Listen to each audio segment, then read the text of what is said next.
자, 112의 이론 문제입니다. 다음 문제를 보고 알맞은 것을 골라서 답안 메뉴에 입력해라. 1번. 일반 기업회계 기준에 따른 유동부채에 대한 설명이다. 틀린 것을 물었습니다. 여러분들 우리 일반적인 유동부채는 몇 년 이내에 상환해야 걸 얘기를 하는 거지? 1년 이내가 되는 거죠. 그렇죠? 자, 보고기간 중료로부터 1년 이내에 상환되어야 하는 단기 차입금 등의 부채는 유동부채로 분류한다. 맞습니다. 보고 기간 후 1년 이상 결제를 연기할 수 있는 무조건 권리를 가지고 있지 않은 부채 역시 마찬가지 유동부채로 분류하는 거 맞죠? 기업의 정상적인 영업주기 내에 밑줄 쳐보세요. 정상적인 영업주기 뜬금없이 1년 이내라고 나오다가 정상 영업주기라고 나왔죠? 정상 영업주기는 뭐냐면 여기 잠깐만 그거 해보실래요? 일반적인 기업은 1년 이내라고 하지만 특수한 업종을 가지는 데는 원재료를 매입해서 제품을 생산해서 판매하고 대금이 회수될 때까지 기간이 1년이 초과하는 그런 회사도 있겠지. 만약에 비행기를 만든다. 잠수함을 만든다.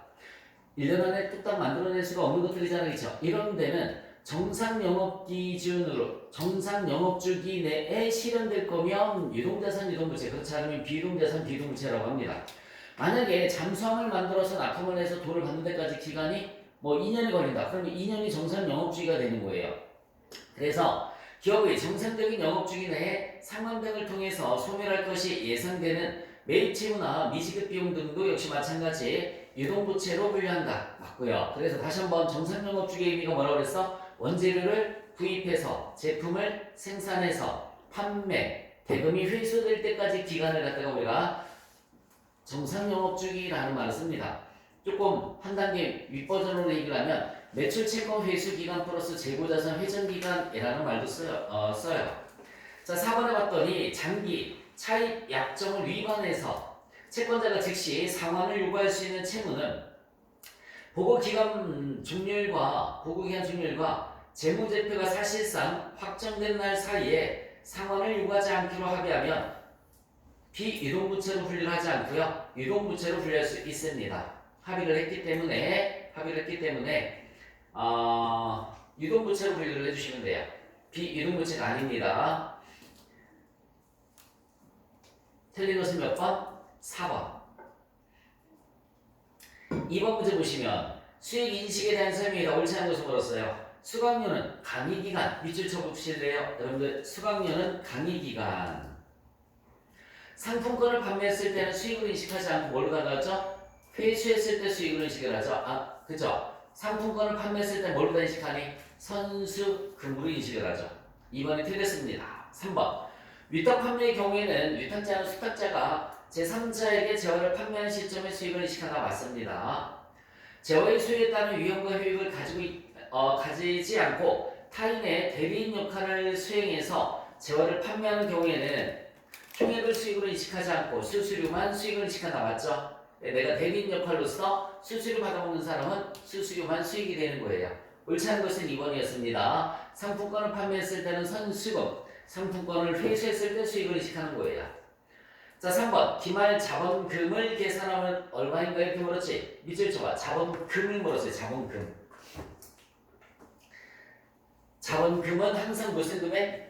여러분, 자본금을 물었어요. 자본금은 항상 무슨 금액으로 따지면 되는 거지? 액면금액으로 따지면 되는 겁니다. 액면금으로 금액만 따지시면 돼요. 자, 1번. 첫 번째 보시면은 만주를 12,000원에 증자했다고 나와 있는데 만주 곱하기 액면단가는 얼마라고 나와 있습니까? 10,000원이다 라고 나와 있어요. 다른 거 볼 필요 없어요. 무조건 자본금은 액면금액으로만 따지는 거니까 액면금액만 따져주시면 돼요. 만주 곱하기 10,000원 했더니 1억 원이 나오네요. 1억 원. 자, 두 번째는 자본요금을 1,000만 원 재원으로 해서 무상증자를 실시했다. 얘도 무상증자니까 자본금 늘어나는 거죠. 1,000만 원 늘어납니다. 그대로 그냥 1,000만 원 써주시면 돼요. 1,000만 원 써주시면 되고요. 세 번째, 잉여금 1,000만 원을 재원으로 해서 30%는 현금 배당, 70%는 주식 배당을 실시하였다. 여러분, 주식으로 배당금 주면 주식을 발행을 하는 거니까 역시 자본금 늘어나죠. 1,000만 원에 70%면 얼마일까요? 700만 원입니다. 700만 원. 주식 배당. 그래서 무상증자 자본금 늘어나죠? 주식 배당도 역시 마찬가지 자본금 늘어납니다. 자, 그 다음에 전기말 재무상태표상 자본금이 3천만 원이다. 기초 자본금이 3천만 원이래요. 기초에 자본금이 3천만 원이 있습니다. 그럼 기말 자본금은 다 더해주시면 되는 거죠. 기말 자본금은 3천만 원부터 시작을 해야 되는데 뭐 상관없어요. 1억 원에다가 1억 1,700에다가 3천만 원 더해주니까 1억 4,700만 원이 기말 자본금이 되는 겁니다. 자본금은 다시 한번 말씀드리지만 자본금은 항상 무슨 금액? 액면 금액으로 따져주시면 되는 거예요. 자, 4번 문제 보시면 금융자산, 금융부채에 대한 설명이다. 알맞은 것을 모두 골라라라고 나와 있습니다. 여러분, 금융자산, 금융부채라는 말은 IFRS에서 많이 사용하는 단어인데 돈으로 받을 수 있는 것들이 금융자산, 돈으로 갚아야 되는 것들이 금융부채다라고 생각을 해주시면 돼요. 가번에 금융자산은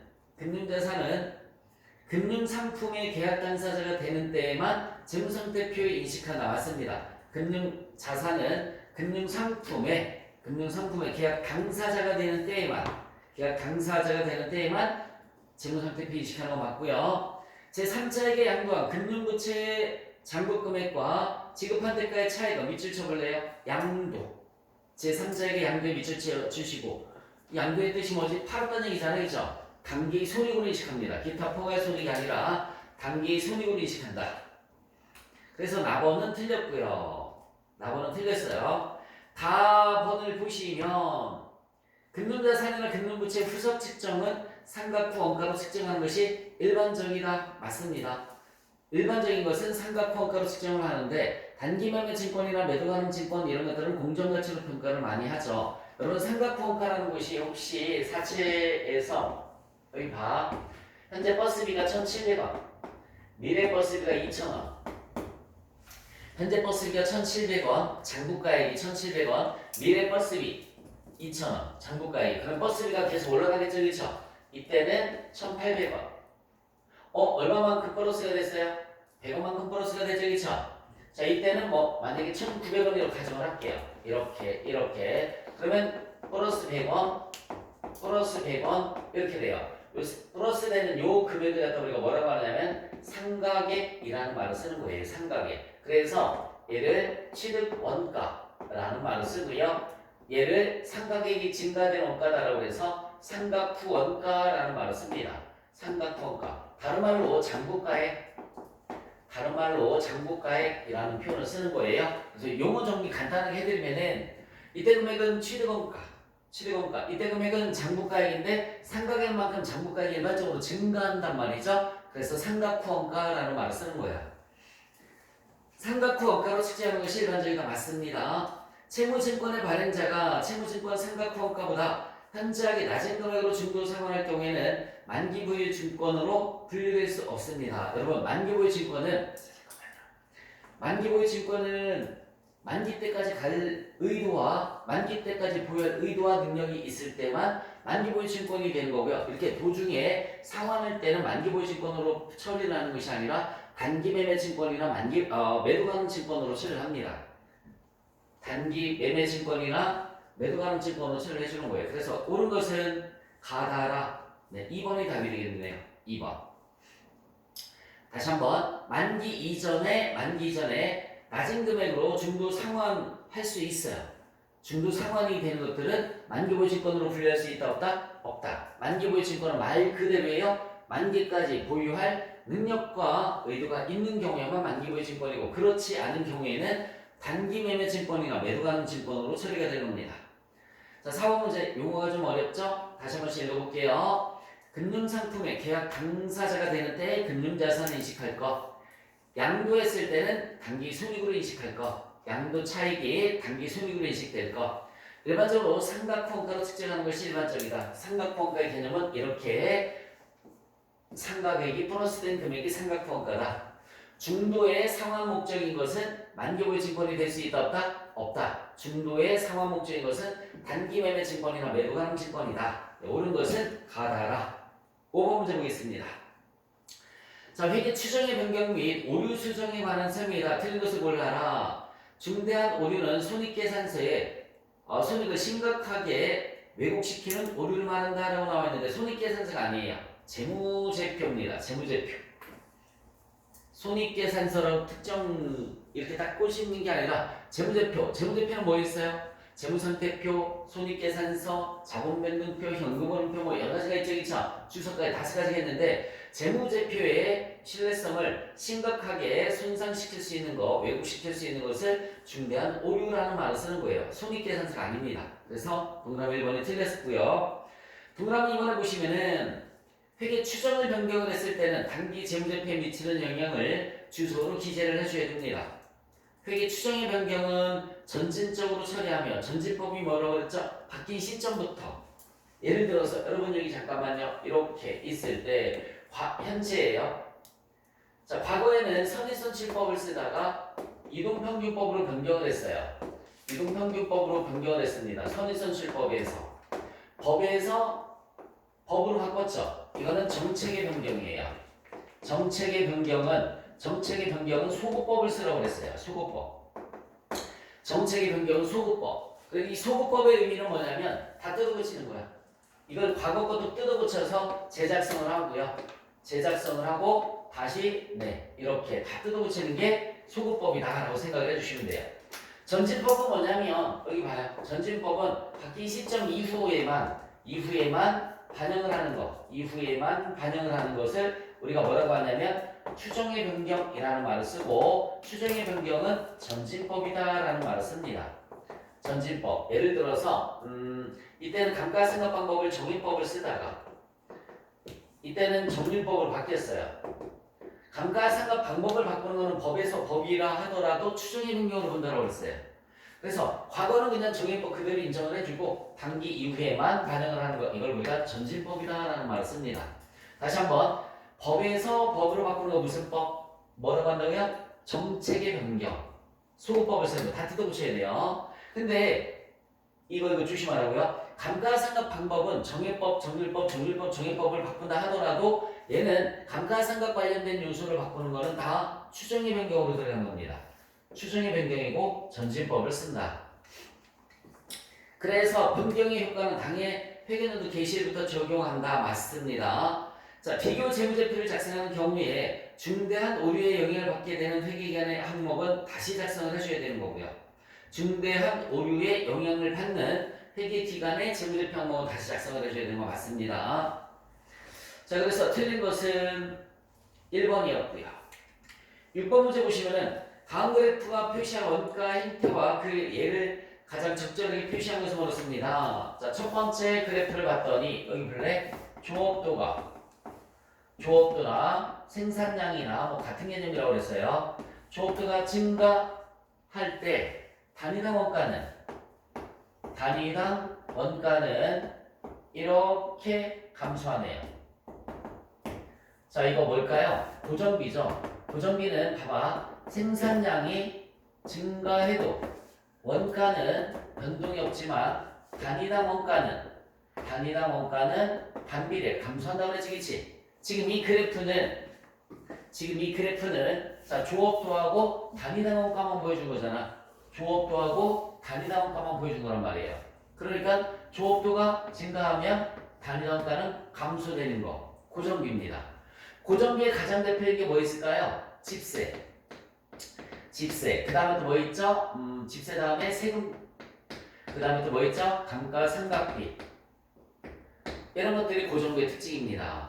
자, 그 옆에 그래프는 어떻게 생겼어요? 조업도가 증가했더니 총원가도 여기 잠깐만 거기 들어오세요. 총원가도 같이 이렇게 증가했습니다. 조업도가 제로면 총원가도 제로고 조업도가 증가하면 총원가도 증가 이렇게 계속 증가하는 거잖아, 그치? 그래서 만나는 점을 쭉 연결을 한 거란 말이에요. 이렇게 이게 바로 뭐냐면 변동비죠. 변동비는 생산량이 조업도가 같은 말이에요. 조업도하고 생산량이 같은 말입니다. 증가하면 원가도 같이 증가하죠. 같이 쭉 증가합니다. 그래서 단위당 변동비는 일정하게끔 돼 있어요. 얘는 단위당 고정비. 자, 여기 가장 대표인 게 뭘까요? 변동비의 가장 대표적인 것이 직접 재료비. 그 다음에 또 뭐가 있냐면 직접 노무비가 있다고 그랬습니다. 직접 재료비와 직접 노무비. 그리고 가장 적절한 것을 골라라. 자, 동그라미 1번은 변동비가 아니죠? 동그라미 2번 고정비 아니고요. 동그라미 3번 고정비고 감가상각비니까 답은 3번이네요. 동그라미 4번은 변동비로 맞는데 임차료가 아니라고 그랬잖아, 그치? 임차료가 아니라 뭐라고 그랬어요? 변동비의 가장 대표적인 것은 직접 재료비와 직접 노무비가 가장 대표적인 거다라고 말씀을 드렸어요. 직접 재료비와 직접 노무비. 7번 문제 보시면 동일한 원재료를 투입해서 동일한 제조 공정으로 제품 ABC를 생산하고 있다. ABC 제품에 공통적으로 투입한 결합 원가가 얼마라고 나와 있어? 그게 얼마니? 85만 원일 때 순실현 가치법으로 배분하는 경우에 A의 매출 총 이익은 얼마인가? 밑줄 쳐보세요. 순실현 가치법에 밑줄 치고 받아 적어주세요. 순실현 가치법에 밑줄 치고 최종 판매 가치 그냥 판매 가치라고 써도 되겠다. 판매 가치 마이너스 추가 가공비. 판매 가치 마이너스 추가 가공비. 자, 제가 이거 돼지 그림으로 예전에 설명했었는데 여기 볼래? 돼지 그림으로. 돼지 한 마리에 얼마라고요? 85만 원. 85만 원. 얘가 결합원가잖아. 돼지 한 마리에 85만 원. 이 돼지를 잡으면 제품 A, B, C가 생산이 된다고 했어요. 삼겹살, 갈비, 목살이 생산이 됩니다. 생산량은 1000개, 800개, 1700개. 1000개, 800개, 1700개. 이렇게 있어요. 생산량 곱하기 판매 단가를 한번 해볼까요? 판매 단가는 얼마라고 나와있니? 2,000원 나와있죠? 곱하기 2,000원. 그러면 판매 가치가 나올 거예요. 판매 가치가 200만원. 자, 얘는 곱하기 판매 단가 얼마라고 나와있어? 2,500원 나와있죠? 2,500원. 곱해주면 8에 26, 8호 40일까? 얘도 200만원 나오네요. 자, 얘는 판매 가치가 얼마라고 나와 있습니까? 1,000원. 이렇게 나와 있어요. 판매 가치가 1,000원. 그러면은 170만원. 이렇게 계산이 되고요. 만약에 추가 가공비가 없으면, 여기 잠깐만 거기 들어보세요. 추가 가공비가 없으면은 이 결합원가를 갖다가 이 판매 가치를 기준으로 해서 배분을 해주면 될 거야. 그런데 추가 가공비가 있으니까, 여기 봐요. 마이너스 여기서 추가 가공비라는 걸 빼주면 이걸 우리가 뭐라고 하냐면 분리점에서의 판매 가치라는 말을 써요. 분리점의 판매 가치. 추가 가공비가 얼마나 나와 있어요? 20만 원, 50만 원 없음. 얘는 20만 원. 얘는 50만 원. 얘는 없음. 이렇게 나와 있어요. 그러면은 분리점에서의 판매 가치는 얘가 180만 원. 얘는 얼마 나올까요? 150만 원. 얘는 170만원 는 이렇게 다 더해주시면 얼마죠? 320, 500만원 나오죠? 500만원으로 예산이 됩니다. 그러면 여기 잠시만 이 결합원가 85만원을 요 비율로다가 얘를 100%로 놓고 봤을 때 자, 결합원가 배부액 결합원가를 나눠줘야 돼요. 배부액 나눠줘야 됩니다. 얘가 몇 프로죠? 5, 35, 5, 30, 36%. 얘는 5, 35, 30%. 5, 35, 5, 4, 20, 34%. 이렇게 나온단 말이에요. 비율이. 그러면 는 하면 결합원가가 85만원이라고 했어요. 85만원. 85만원 곱하기 36% 한번 해봐. 얼마 나올까? 85만원 곱하기 36%. 빨리 계산기 두드려 봐요. 얼마 나와? 30만 6천원. 30만 6천원. 얘는 얼마 나오니? 85만원에 30%면 25만 5천원. 얘는 85만 원 곱하기 34% 하면 얼마 나올까? 28만 9천 원 이렇게 나옵니다. 자, 그럼 끝났어요. 여기 봐요. 매출 마이너스 매출 원가는 매출 총익을 구해줄 때 잘 봐. 매출 마이너스 매출 원가는 매출 총익을 구해줄 때 제품 A가 있고 B가 있고 C가 있다고 그랬어요. 자, 제품 A는 최종 판매 가치가 얼마야? 200만 원이지. 여기 봐. 설명을 들어봐요. 200만 원. 제품 B는 판매 가치가 역시 200만 원이고요. 제품 C는 판매 가치가 170만 원이에요. 판매 가치가 매출을 얘기하는 거잖아, 그지? 판매 가치가 매출을 얘기하는 거예요. 자, 원가는 지금 원가 30만 6천 원. 얘가 30만 6천 원. 얘는 얼마? 25만 5천 원. 얘는 28만 9천 원. 이렇게 원가가 나왔죠. 근데 여기에서 플러스 뭐가 더 들어가면 되냐면 추가 가공비라는 원가가 또 있잖아요. 제품 A의 추가 가공비는 20만 원이고요. B의 추가 가공비는 50만 원이 있고요. C의 추가 가공비는 0 이렇게 되는 거죠. 원가는 일단 배분됐고 추가 가공비까지 들어가시면 돼요. 그럼 매출 총익은 이거 빼면 돼요. 50만 6천 원 빼면 얼마니? 200에서 50만 6천 원 빼주면 149만 4천 원 이렇게 나오네요. 얘는요 얼마 나올까요? 75만 5천 원을 빼주시면 되겠죠? 124만 5천 원 이렇게 나올 테고요. 얘는 얼마 나오니? 141만 1천 원 141만 1천 원 이렇게 나오겠죠? 맞지? 자, 그럼 여기에서 물으면 뭘 물었어요? 제품 A의 매출 총익을 물었으니까 얼마가 답이 되느냐면 149만 4천 원 2번이 답이 되는 겁니다. 149만 4천 원 해보세요 한번.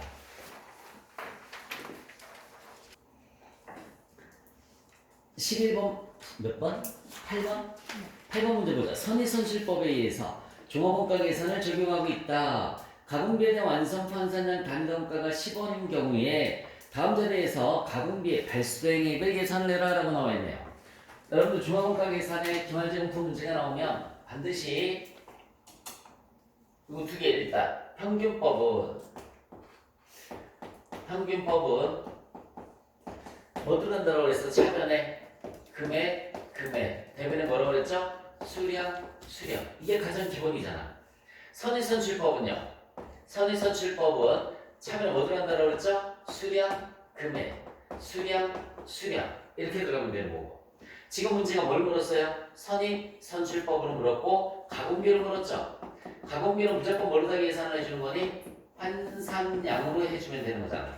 가공비는 무조건 환산량. 그럼 이 자리가 얘들아 이 자리가 무슨 자리라고 그랬어요? 기초. 여기는 투입.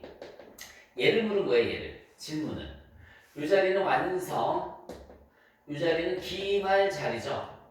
자, 기초부터 한번 불러주실래요? 찾아봐요. 기초가 400개, 완성도가 40%라고 나와있죠. 그쵸? 4, 46, 160개. 환산량으로 무조건 들어가는 거라고 했잖아요. 그죠? 그러니까는 400개 곱하기 40%에서 160개 들어가시면 되고요. 완성 수량은 몇 개? 1900개. 1900개. 이 자리는 기말 자리죠. 기말 완성품 완성도가 몇 프로예요? 700개, 20%니까 140개. 물음은 얘를 물었어요. 그러면은 자, 여러분이 봐요. 물음 표시 나누기. 물음 표시 나누기 두 개 뒤에서 빼주시면 되는 거죠. 그쵸? 두 개 뒤에서 빼주니까는 1880개가 나와요. 이렇게 물음 표시 나누기 1880개 한 원가가 단위당 원가가 얼마래요? 10원이래요. 다 나왔잖아. 그럼 얘는 얼마? 가공비 발생원가는 이렇게 곱해주시면은 얘가 곱해주시면은 물음 표시가 나오겠죠? 이렇게, 그치? 1880개 곱하기 10원 하면 18,800원이 답이 되는 겁니다. 답은 4번이 답이 되는 거예요. 4번. 재료비는 조건에 따라 다르지만 가공비는 무조건 환산량이라고 그랬단 말이에요. 그래서 일단 여러분들 머릿속에 평균법, 금액, 수량이 있어야 되고요. 선의선출법은 수량, 금액, 수량 저기다 대입을 해서 문제를 풀어주시면 됩니다. 9번 문제를 보겠습니다. 판매부의 광고 선전비를 제조원가로 잘못하게 처리했을 때 재무제표에 미치는 영향으로 옳은 것을 물었습니다. 여러분 여기 잠깐만 이거는 제조원가 명세서 제일 첫 번째 여러분들 머릿속에 제조원가 명세서 다음에 손익계산서가 작성이 되는 걸 알 수가 있어야 되겠지. 자, 손익계산서에 매출 마이너스 매출원가는 매출총익이죠. 매출 마이너스 매출원가는 매출총익 마이너스 판매관리비는 영업이익이에요. 매출 마이너스 매출원가는 매출총익 마이너스 판매관리비는 영업이익이고 제조원가 명세서에는 얘들아 제조원가 명세서에는 뭐 들어가죠? 재료비. 그 다음에 두 번째 뭐 들어갑니까? 노무비. 재료비, 그 다음에 노무비, 그 다음에 제조경비가 들어가죠. 제조경비. 재료비, 노무비, 제조경비를 더해주시면 얘를 제조원가가 되는 거예요. 그리고 제조원가가 곧 매출원가가 되는 겁니다. 자, 물음이 뭘 물었어요? 판매관리비 광고 선전비를 제조원가로 잘못 처리됐대. 여기 봐봐. 여기에 광고 선전비로 잘못 처리했대. 그치? 800번대를 500번대로 처리했다고 나와있죠? 다시 한번 800번대를 몇 번대로? 500번대로. 그럼 제조원가가 늘어나죠. 그럼 매출원가가 늘어나서 매출총익은 줄어들겠네. 그치? 동그라미 1번 매출원가가 감소되는 게 아니라 증가되는 거죠. 증가되는 거 매출총익이 어떻게 됩니까? 감소가 되겠죠. 매출총익이 감소가 돼요. 근데 얘가 감소됐고 영업이익은 변동이 있을까요? 없을까요? 여기에는 변동이 없죠. 여기까지만 영향이 있는 거야. 여기까지만. 왜냐면 여기 있는 걸 빼서 이쪽으로 집어넣기 때문에 얘가 늘어난 거예요. 얘가 늘어나서 매출원가에 영향을 줘서 매출총익이 줄어드는 거지 다른 이익은 변동이 없습니다. 자, 그 다음에 10번 문제를 보시면 예정배부라는 말이 나왔어요. 여러분 예정배부라는 말이 나오면 공식 무조건 뭐 생각해 주라고 그랬지? 첫 번째 제조간접비 예상액 나누기 예상시간. 이렇게 하면은 예정배부율이 나옵니다. 제조간접비 예상액 나누기 예상시간은 예정배부율. 두 번째는 예정배부율 곱하기 실제시간. 이렇게 하면은 예정배부액이 나오고요. 이 공식은 무조건 암기 전산액 1급부터 나왔던 거예요. 예정배부액이 세 번째는 예정배부액이 실제 발생액보다 크면 과대배부, 작으면 과소배부라고 했습니다. 여기다 대입을 한번 해보실래요? 제조간접비는 노무 시간을 기준으로 배부하고 있다. 당기말 현재 제조간접비 발생액이 10만 원이다. 실제 제조간접비 발생액이 10만 원인데 얘가 10만 원 이렇게 나와 있어요. 10만 원.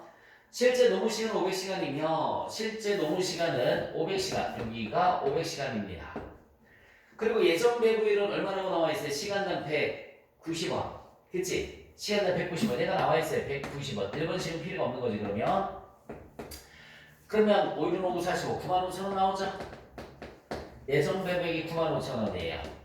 예정 배부액이 실제 발생보다 작죠? 5,000원만큼이 과소배부. 이렇게 되는 겁니다. 5,000원만큼이 과소배부. 그래서 답은 4번이 답이 되는 거죠. 5,000원 과소배부. 자, 11번 문제 보겠습니다. 11번. 다음 사례에 대해서 수정세금계산서 발급 방법으로 적절한 것을 묻습니다. 조그만 상가를 임대하고 매월 100만 원 임대료를 받는 김 씨는 임대료 세금계산서 발급 내역을 검토하다가 7월분 임대료 세금계산서에 0이 하나 더 들어갔네요. 그래서 1,000만 원으로 표시가 됐습니다. 여러분, 금액을 잘못했지? 그러면 단축 걸 어떻게 해야 돼요? 마이너스 처리하고 새로 반응해주면 되는 거죠, 그치? 뭔 말인지 가니? 단축 거를 수정세금계산서 마이너스 처리하고요. 다시 반응을 해주시면 되는 거예요. 다시 발행. 그래서 동그라미 4번에 보시면 처음에 발급한 세금계산서 내용대로 세금계산서 붉은색 표시로 쓰거나 마이너스 표시를 해서 발급하고, 그러니까 처음에 거 1,000만 원짜리 잘못했잖아, 그치? 마이너스 1,000만 원 해야 된다고요. 그리고 다시 정상적으로 검은색 표시로 작성을 해주면 되는데 빨간색, 검은색 나오는 건 뭐냐면 수기로 계산할 때. 지금 다 뭐예요? 전자세금 계산서죠. 어쨌든 전자세금 계산서 당초 거 마이너스 처리해서 없애버리고 다시 발행을 해주면 되는 겁니다. 자, 오른 것은 몇 번? 4번이 답이 되는 거예요. 12번 문제를 보자. 12번. 부가세법상 음식점을 운영하는 개인 사업자의 의제 매입세 공제율은 둘 중에 하나다. 밑줄 쳐주세요. 개인 사업자의 의제 매입세 공제율. 개인 사업자의 음식점부터 밑줄 쳐야지. 미안해. 음식점을 운영하는 개인 사업자의 의제 매입세 공제율은 둘 중에 하나. 108분의 8하면 109분의 9인데 단서 조건에서 과세기간의 과세표준이 2억 원을 추가한다고 그랬지, 그치?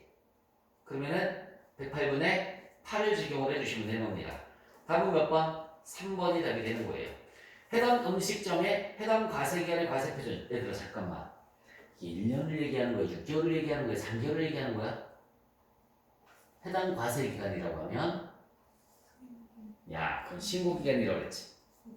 6개월. 부가세법상 과세기간은 몇 개월이라고요? 6개월을 뜻하는 거지. 그러니까 1년 매출액이 아니라는 얘기겠지. 6개월 매출액이 2억 원을 초과하면 108분의 8이고 6개월의 매출액이 2억 원까지는 뭐라고요? 109분의 9란 얘기입니다. 부가세법상 과세기간은 몇 개월이라고 그랬어? 6개월이라고 그랬잖아. 자, 13번 문제를 보겠습니다. 이월계 수금의 이치를 물었어요. 자, 사업소득만 보자. 사업소득 금액 마이너스 뭐지? 가는 뭘까? 필요경비죠. 필요경비. 이자소득 밑에는 필요경비가 있어 없어? 없죠. X. 배당소득 밑에도 필요경비 없습니다. X. 사업소득 밑에는 필요경비 있죠? 동그라미. 근로소득 밑에는 얘들아. 근로소득 밑에는 필요경비가 아니라 뭐라고 하지? 근로소득 공제라고 하죠. 빼주면 근로소득 금액이 나오는 거야. 연금소득 밑에는 뭐라고 하니? 필요경비가 아니라 연금소득 공제라는 말을 쓰는 거고요. 기타소득 밑에 다시 필요경비 들어가죠. 기타소득 밑에 필요경비 다시 들어갑니다. 가장 기본적인 건 알고 있어야지. 이자 배당은 필요경비 없어요. 곧 그냥 이자 소득금의 배당 소득금액이 되는 거고요. 사업소득 필요경비 있습니다. 사업소득 마이너스 필요경비는 사업소득 금액이란 말이야. 근로소득은요. 필요경비 대신 어떤 말이 있다라고 그랬어요? 근로소득 공제. 연금소득은 연금소득 공제. 기타소득 필요경비 있고요. 나가 2월기 수금이 되는 겁니다. 나가 2월기 수금 빼주시면 종합소득 금액이 나와요. 그 얘들아 다는 뭘까? 종합소득 금액 마이너스 뭘까? 다가 종합소득 공제입니다. 다가 종합소득 공제. 빼주면 과세표준이 나오는 거예요. 과세표준 곱하기 세율에서 산출세액이 나왔고요. 산출세액에서 라는 뭘까요? 세액공제를 빼주면 결정세액이 나오는 겁니다. 자, 다시 한번. 가가 뭐라고 그랬어? 필요경비. 나가 뭐라고요? 이월계수금. 다가 종합소득공제. 당연히 또 뒤바꿔서 나올 수도 있는 거잖아, 그지? 라는 세액공제를 의미하는 거다. 14번. 자, 소득세법상 주택임대소득에 대한 세금이 다 옳지 것을 물었습니다. 주택임대소득에서 발생한 결손금은 부동산 임대소득에서만 공제 가능하다. 틀렸어요. 타 소득에서도 공제 가능하다. 타 소득에서도 공제 가능하다라고 그랬습니다. 자, 여기 칠판 잠깐만 한번 봅시다. 우리 소득세법에서 2배사 근년기 여기 잠깐만 보자. 2, 배, 4. 4가 부동산이에요. 근, 년, 기. 퇴양은 해당 사항이 없습니다. 2배사 근년기만 여기 봐요. 여기가 2025년 예를 들어서 여기가 2026년이면 부동산에서 마이너스 100원이 나왔어요. 얘가 100원, 얘가 100원, 얘가 100원, 얘가 100원, 얘가 100원. 그냥 부동산 임대소득 상가 얘기하는 거예요. 상가. 알았죠? 상가. 요거 요렇게 나오면 얘는 상가 임대를 얘기를 하는 겁니다. 상가 임대. 다른 소득에서 공제하지 않고 그대로 2월 한다고요. 그대로 2월. 그대로 다음 연도로 넘기기 때문에 그대로 2월이란 말 쓰는 거예요. 마이너스 1000원을 타 소득에서 공제하지 않고 그대로 2월 합니다. 그런데 자 여기 봐요. 2, 배, 4, 근, 년, 기. 요 4가 부동산이 아니라 주택이라든지 일반 사업자예요. 일반 사업자. 나 같은 일반 사업자. 얘는 부동산인데 산다고요. 주택임대란 나같은 일반 사업자는 얘가 마이너스 1,000원이 나왔어요. 얘가 100원 나왔고 100원 나왔고 100원 100원 100원 이렇게 나오면 어떻게 하라고 그랬어요? 제일 먼저 까는 순서가 이 마이너스 1,000원을 까는 순서가 얘, 그 다음에 둘, 셋, 넷, 다섯 번째 500원 까고 다음 연도로 이월되는 결손금은 2월 결손금은 얼마가 되는 거예요?